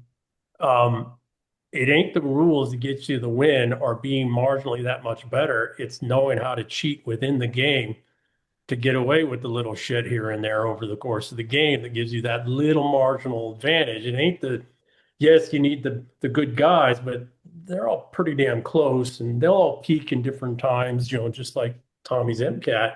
But what really makes games, these kinds of games, basketball, I don't know about baseball, but basketball and football particularly, is knowing how to cheat, how to Yeah. dig that other guy, how to hurt that guy a little bit, how to put a knot in his freaking hamstring that nobody sees, and all these little things. Well, the problem is, as long as we're playing the resentful's freaking game, they're the only ones that know how to cheat in that game and get away with it. right, for sure. It's something that comes to mind that I think is kind of an important framing. And this was a Jordan Peterson podcast I listened to years ago. He was talking about how we know the difference between like a good male leader and a good male tyrant, right? Like we understand when Yeah, maleness yeah, yeah. goes too far and we want to hyper control and hierarchize everything, like we understand what that looks like. We know what a tyrannical king looks like. We don't have a terribly good societal model for what a bad female queen looks like, right? And Jordan made this very interesting point. He said, okay, like one of the roles of women is to invite men to play a good game and to reward them for playing that game. And you can call that game society, right? You can call that game civilization. Yep, That's yep. the game that women invite you to play. It's like, hey, come build this walled garden for me and I will fill it with culture and children and love. Well, okay, what does the bad female game look like? It's like that is a woman inviting you to a truly unwinnable game. The house can never be big enough. We're not spending enough on juniors private school. I need more shoes. I need a bigger car. I need to be more socially important than all of my friends, right? You Kind of didn't the, respect me enough. You didn't yeah, honor me enough. You raised your voice. right? And so you're kind of in this place where like, you know, I think that one of the reasons why kind of Tommy, you could probably go down your guest list and find a whole bunch of very similar childhood stories. You don't go looking to find out how the world really works unless you grew up in an insane house. And the definition of an insane house is a house where the same behavior got you different results every time you tried it. And that's kind of the textbook definition of an unwinnable game. And so we are, trapped in a societal unwinnable game. Load up on a bunch of student debt, blah, blah, blah. Go now get a 50-year mortgage. These are all lousy, lousy games. And so I think that's kind of the journey that we've all been on as individuals, is trying to figure out a better game to play. And, Tommy, I think that's kind of the project of your podcast, which is you're trying to define the game space of, well, here's all the ways that the game sucks. And or is rigged. Here's how right, the or it's game's rigged, rigged. right? Yeah, Yeah, it's yeah, not. yeah, So yeah. it didn't get unfair on its own, right? It Yeah, got yeah, yeah, unfair yeah. on purpose. Well, Yeah. And well, so, okay, if it's unfair in all of these ways, what does a good game look like? I can speak to the rig thing. It's like, so there's studying and blah blah blah, and there's other shit where it's no secret. It's just you show up and do it. Like you have to get hundred X number hundreds of hours of volunteering at the hospital. You go Yeah, and just yeah. stamp shit, but it's just to show that you did it every Friday or whatever. Shadowing doctors, you can do research, extracurriculars, blah blah blah, MCAT. But another huge thing is letters of recommendation based on your rank in the class. Not just normal letters of recommendation, because you never know whose professor is actually your cousin's husband or some shit. Um, and you can't just get an A in a class, because what they'll do is they'll look at everyone that got that med school applicant. They're insane people. They'll look at like, oh, you got an A in OChem. That's the weed out class. And you went to XYZ universe. Oh, the average grade was 98. Oh, that's a dog shit class where they don't want to fail their students because you're on the football team or whatever. Um, so when I transferred to UGA, like they would bring up the big scores on the put names by them, and it'd always be like me and like four or five other kids, and then it'd be like 250, 260 people who all got like 40s. And I'd like look at the other, I'd find the other students. I would literally like I'd get to know them, and I'd be like, dude, these guys are, they're like, and I was a frat guy, but I was like, these are frat guys. I know for a fact they're not studying. I see every week they're uploading all this, they're not studying, and I'm like, I think I don't think they're as smart as me. I don't think they're putting in the hours. And so I slowly, well, I'm not even kidding. So I like befriended them all, and it wasn't no surprise. Fraternities often have test keys, right? And a lot of these, not every class, but every once in a while you'd find them, the professors would get lazy and they just changed one or two numbers. So I fucking found all these test keys and was like, if those other five guys don't get the same grade as me, I'm gonna get a letter of recommendation in all these classes. And that could be the thing that gets me in. If they keep getting the same grades as me, I'm not going to stand out. And I have no idea what the deciding factor will be. So I got all the test keys and then I anonymously posted them. I wasn't, not, you're always never supposed to make copies, hand them out person to person, don't ever put them online. Fuck that. I went onto our like UGA student ID forums, fucking posted them all. The next test, average score was like a 99, all part of the plan. Professor goes, fuck this, throws out all of them, remakes tests. Next two tests, I'm the only one that got a 99. Letter of recommendation from both of them. Eat a dick. And it's like, well, how did I win? It's like, actually, it's counterintuitive. I took the cheat sheet and gave it to everyone because I knew it would tank everything. And like, and I also did it and was like, how do I do it without being like, how do I cheat without like, I'm also like, I don't want to be like immoral. I But don't that's want to not like, cheating. but part of me was like, so how Yeah, do I cut the fucking corners? And I was like, yeah, get the cheat sheet, give it to everybody. Professor knows for a fact 300 students, they've been teaching this class for 30 years. They know for a fact less than 1% get A's. And now every dipshit's getting an A. He completely nuked it all. And I did that like several different courses throughout college and just like stood out. So I don't know. Yeah, I guess that's another kind of You example know of how many of those kids unconventional. though actually went through and are now doctors, How which many is of a them? scary thing. Like, what do you call a low C student in med Yeah, school? but yeah, the Doctor. doctor. No, I don't think any of them did. I know for a fact a lot of them actually had to like take an extra semester of college, and you know Oh, what? interesting. Fuck off. Yeah. Did should have got out of my way. But like, yeah, I look at that. I'm like, there are just kind of, but no one teaches you that.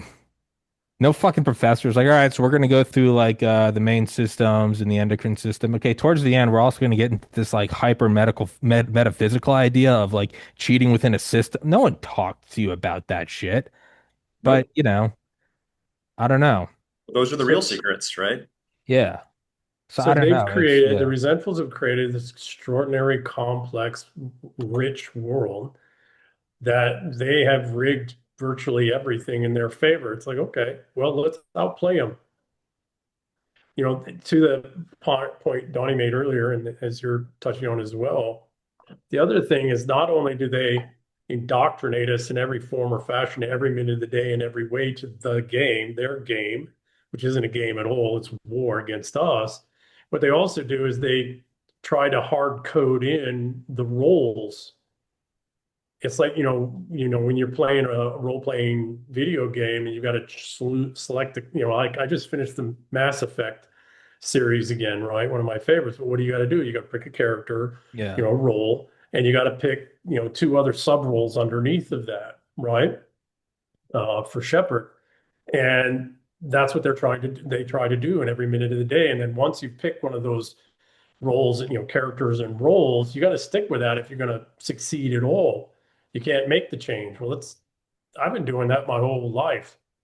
I'll pick a role and a character in their war slash game, what they put out there. And then once I think I've figured that out, I'll just leave that profession and I'll go to something else and start all over. I've done Mm. that 5, 6, 7 times. Doesn't mean it means I'm not wealthy now. I'm not rich. I don't have all these wealth and riches that I would have had if I'd stuck with just one of those. But I got a lot of experience across a whole lot of different roles in different domains and how they're played and how they're rigged and the people who are operating within those character sets in the big MMORPG. I understand how that works and flows. And now it's like, okay, well, it's interesting timing. We have to build our own game. We have to evolve and adapt our own rapidly evolving, changing game right in and on top of theirs. Let's hijack that shit. Just like you talked about with school. It's time to hijack it. We through gameplay have got to become type 1 people just to survive what the hell is happening. Or we're not going to make it because they have rigged this thing so much and in so many ways that every time we think we're breaking out of something, we're still stuck within their system, stuck within their regime, stuck within their rules, their characters, right? They got counter arguments for every single bit of that.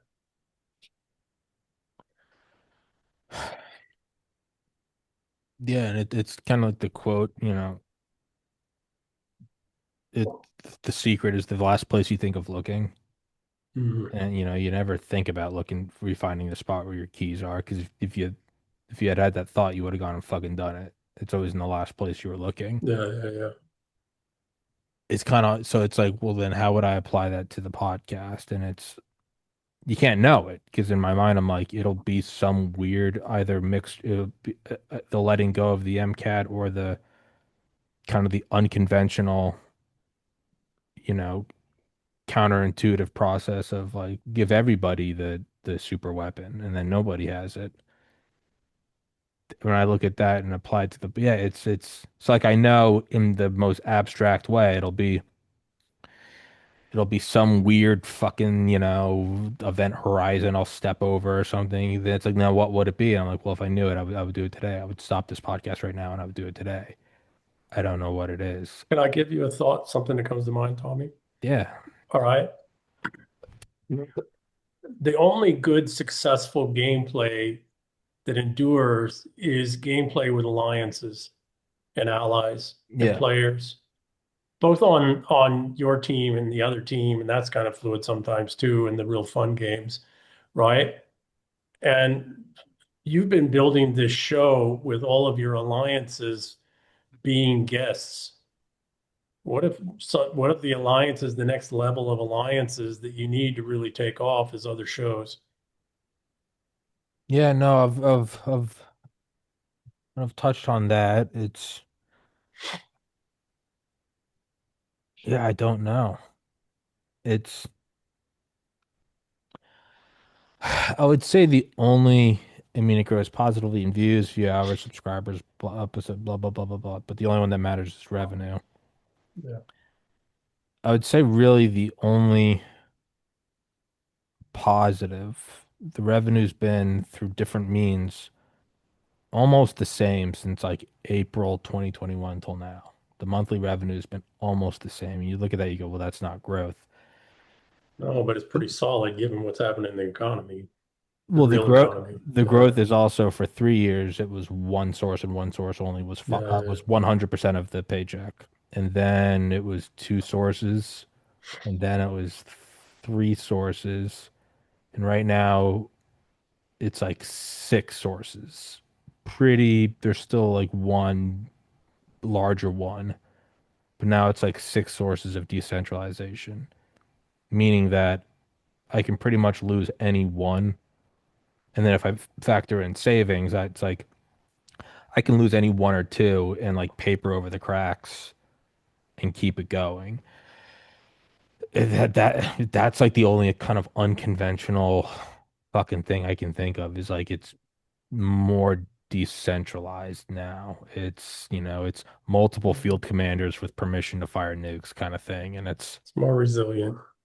Yeah. and like that 6 years, almost 2000 episodes, I've aligned different shows, companies, sponsors, guests, fucking XYZ, upside down and backward. Like that is the closest like increase in win I've got is like it's kind of more resilient, maybe.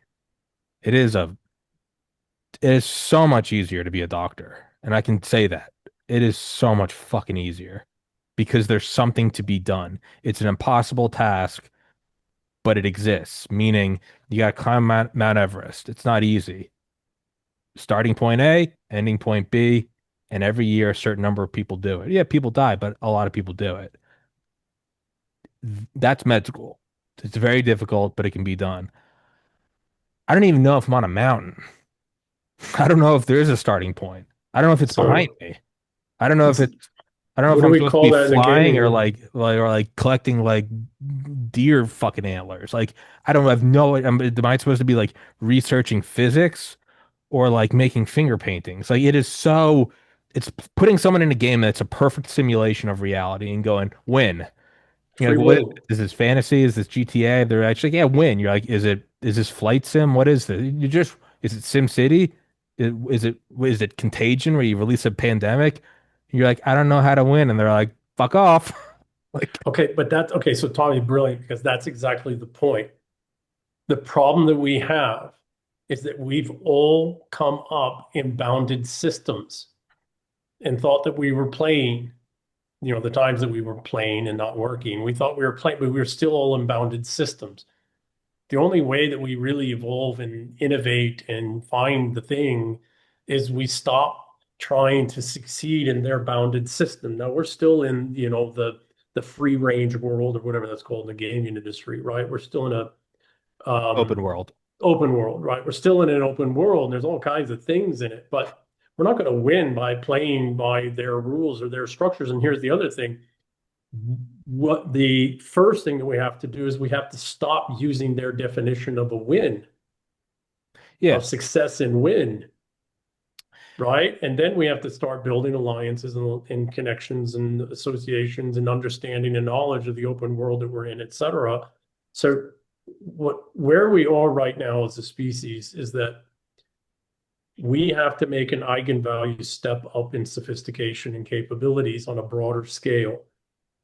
And that means that we need to now realize there is this vast open world out there with all these unbelievable things in it.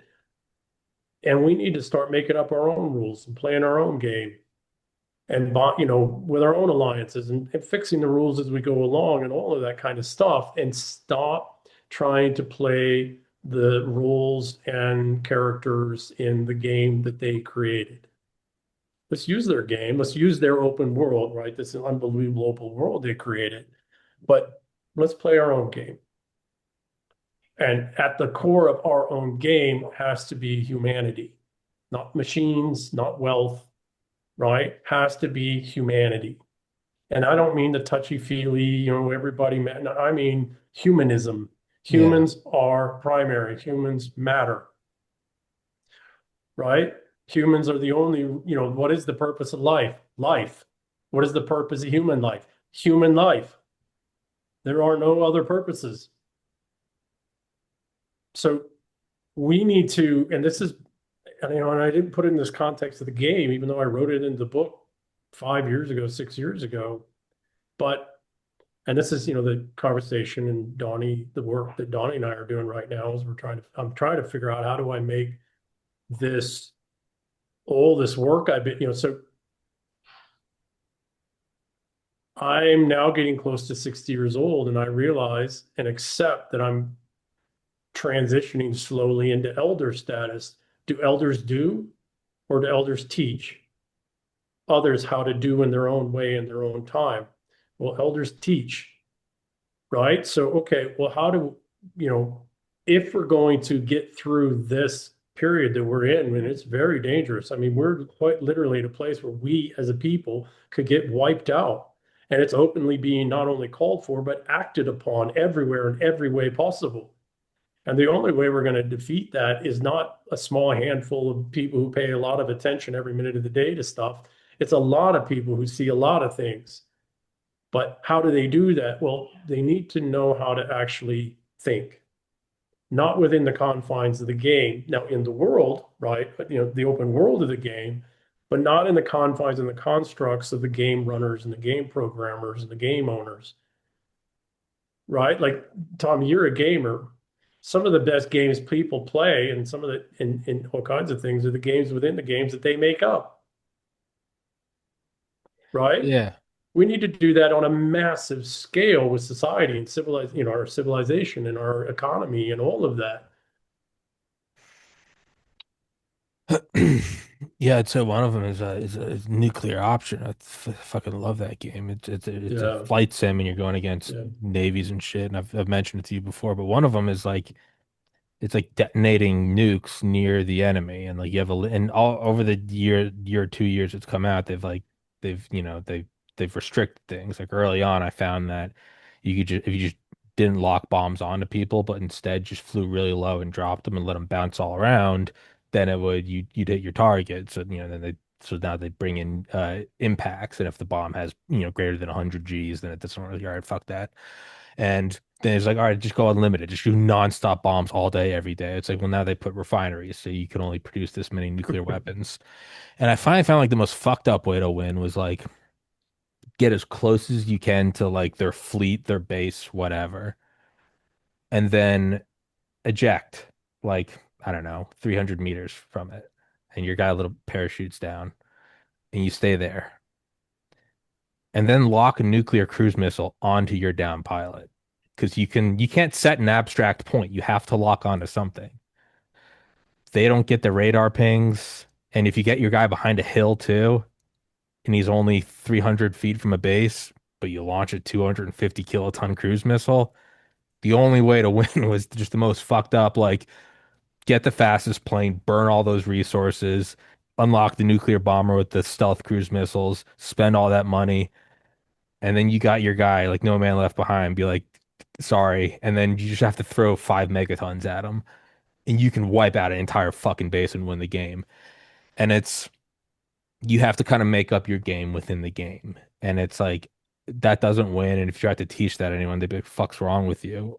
But if you do it, and then you go and play and repeatedly, you can win any game. Yeah, and again, it's just like, so then what leads to that? What is the impetus for that? And I think it probably comes down to it's more fun than anything. Like I'm not doing this because I have to. I just want I to want to find out a way win. to nuke them. I just want to find out a I way to want to nuke them. win. Yeah, Right? and This is it's why they go after masculinity and competitive so much. It's because when people I are just want to playing, when win. men are playing, and then some women too, and we want to win, holy shit, we'll innovate. I've, Holy shit, we'll come up with I've some stuff in their world. I'll give another example. I've been playing Hitman for almost 5 years. I've got thousands of hours on it. And I don't know if either of you ever played it, but it's just you're supposed to be not even like Delta. You're not even supposed to use a gun. You're supposed to make the hits Yeah, look like an sneaky act. peeky. Yeah, It yeah, yeah. is.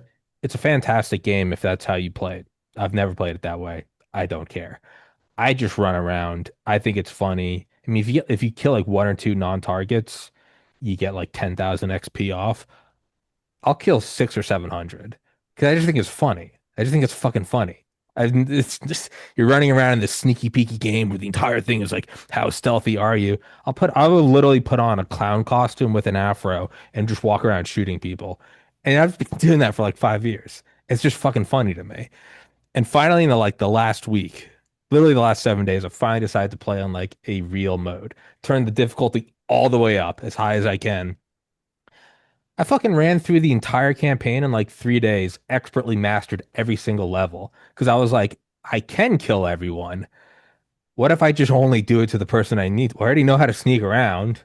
I've already trained myself to have the entire force coming after me. Okay, what if I just don't put on a clown costume? And what if I don't shoot everyone? What if I just play my game and then only shoot them? Fucking high scored it through and through.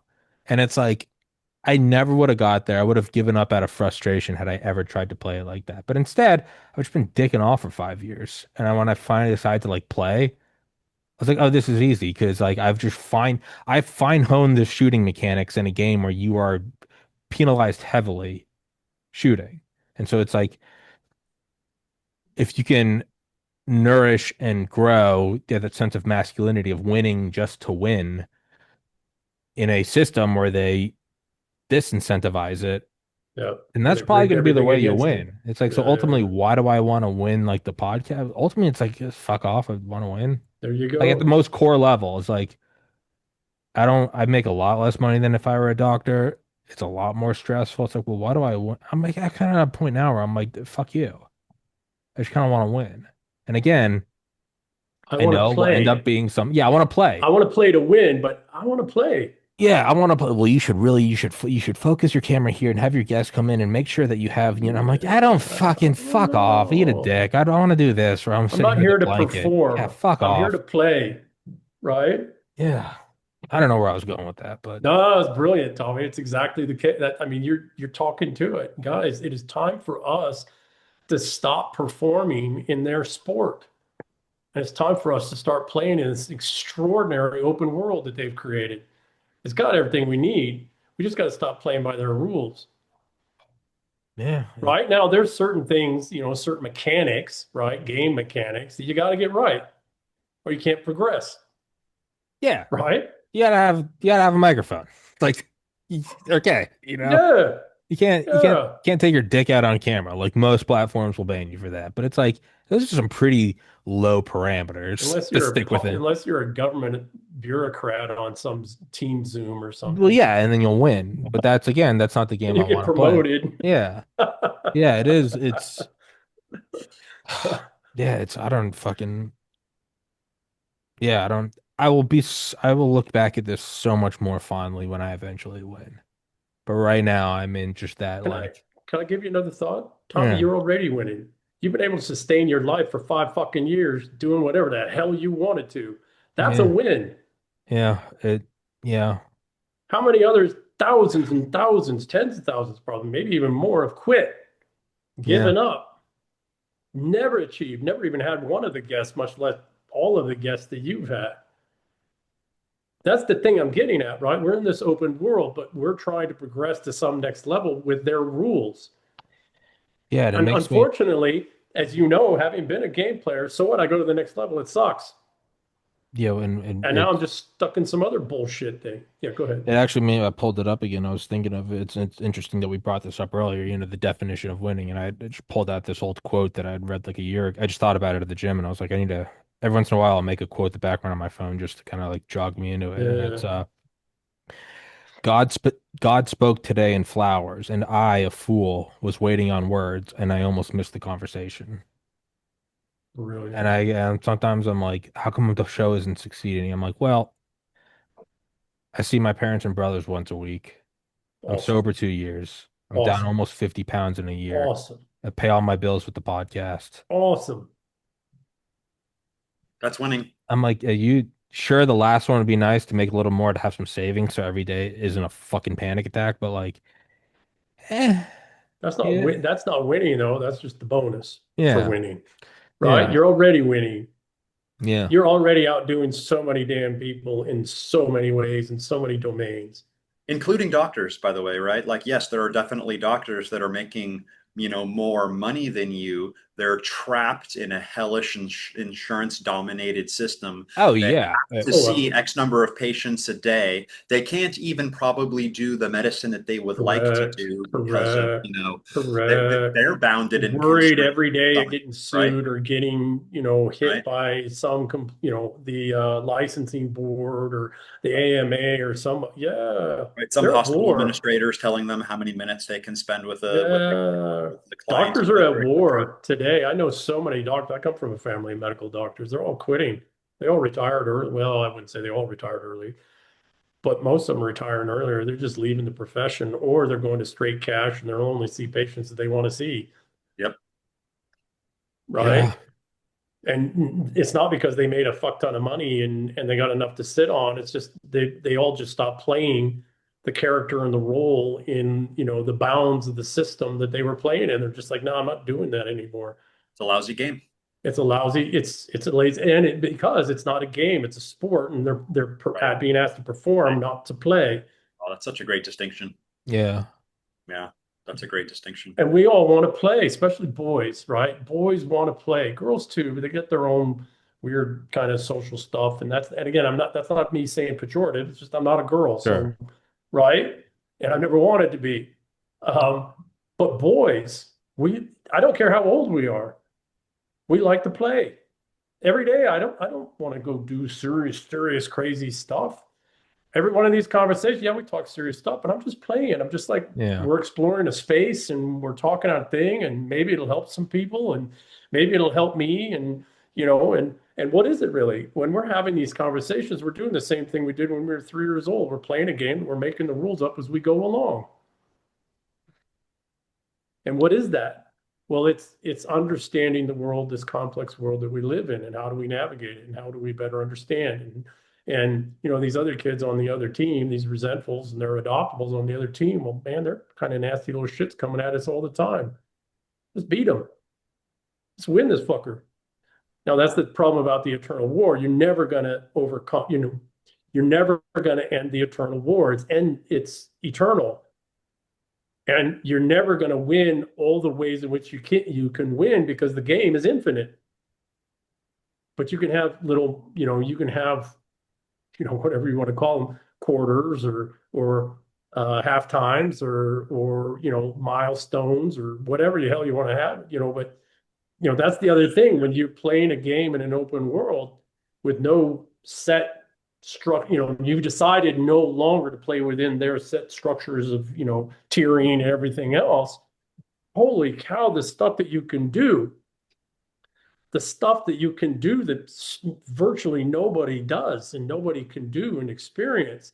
It's just you're not going to get the reward, their built-in structured reward system for it. How do you get rewarded? Well, Tommy, you know this, right? This is in actual game worlds. It's figuring out some complex thing that nobody else has done Yeah, before, it's a 0 day exploit. It's finding out. right?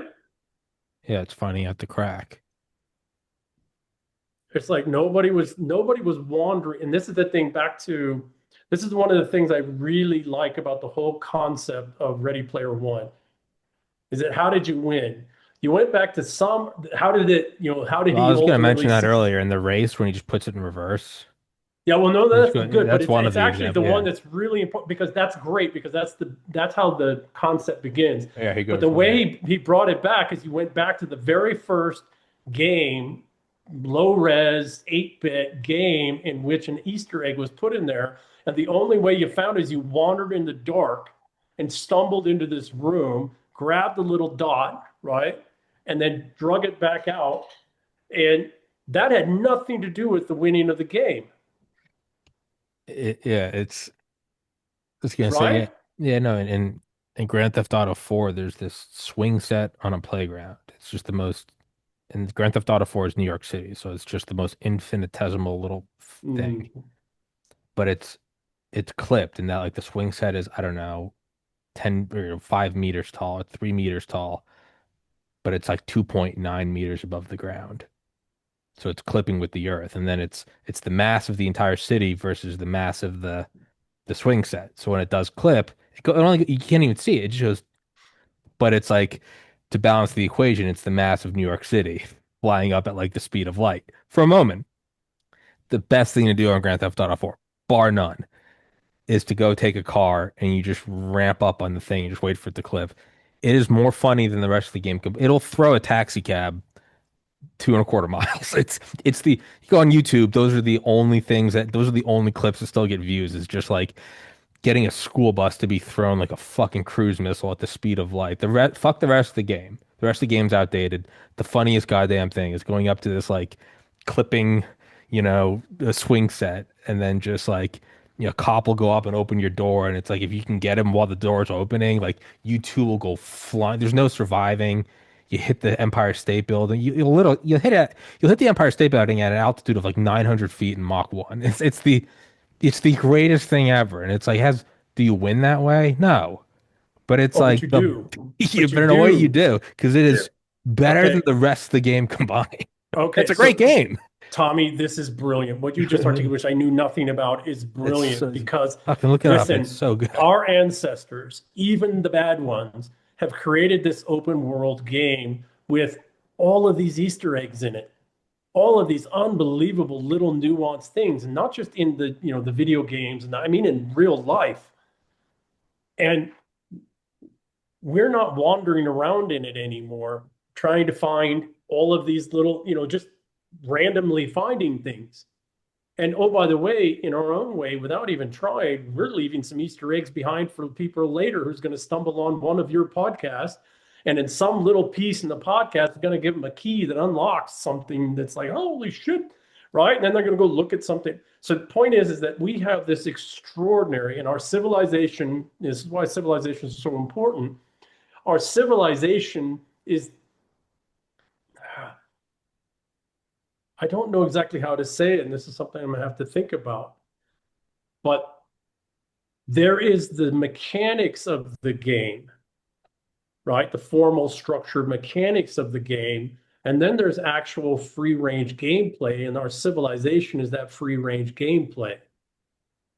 See, if I'm trying to play within the structures of their game, I have to play by their rules and go follow the set paths and do the things they're doing. And then I don't find all these little hidden secret gem things that somebody intentionally put there for no reason other than maybe somebody's going to find it and really enjoy it. Life's full of those things. The world's full of that, but our civilization is the free range gameplay that allows us to still move and operate within the concepts and the ideas of that world, right? Because you can't take these open world games, these sophisticated, complex open world games do have a logic to them and a structure to them that you do have to adhere to. Even if you're not playing their formal rules for their formal little wins and victories and prizes, there is still a logic to it. There is still a computational structured kind of way in which you have to approach it, or you don't, you're not going to know how to go find the Easter egg. Or if you see it, you're not going to know it for what it is. And that's what our civilization gives us, right? It gives us that ability to free flow around this open world and find these little gems, these beauties. And not only that, but know how to structure and design and do all the complex things so we can leave a few of those Easter eggs behind ourselves.